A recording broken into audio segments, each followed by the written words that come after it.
The Land of the Gods by Madame Helena Blatvatsky. The long-hidden story of visiting the Masters of Wisdom in Shambhala. I'm going to read the publisher's note. Sometimes maybe I wouldn't, but I think in this case it's pretty important. This book was originally published anonymously by a mysterious student of occultism in 1887 under the title An Adventure Among the Rosicrucians, yet with copyright in the name of Franz Hartmann.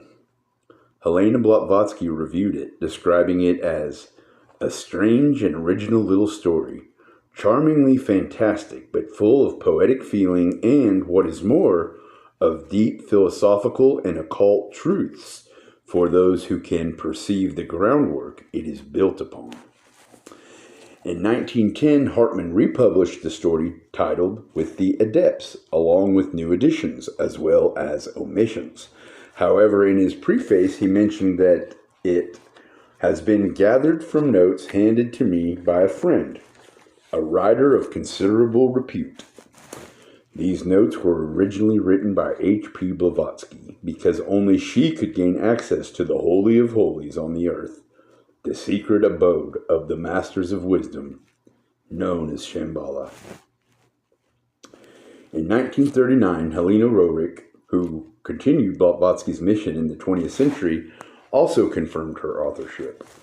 This account of the inner life of the Brotherhood was undoubtedly recorded by Franz Hartmann from the words of H.P. Blavatsky, conveyed with some changes in literary form.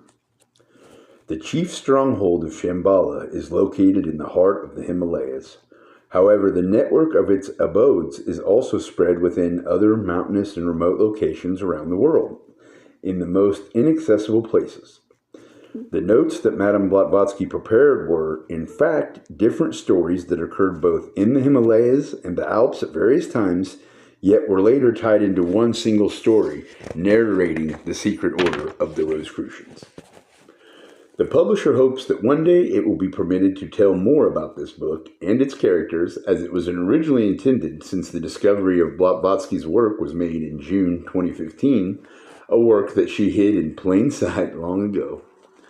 The new edition, now published for the first time under the name of its true author, is primarily based on the 1887 original, yet also contains additions from the 1910 edition. However, several things that Helena Blavatsky allowed Franz Hartmann to add to make her story has been eliminated, and the chapter titles have been changed.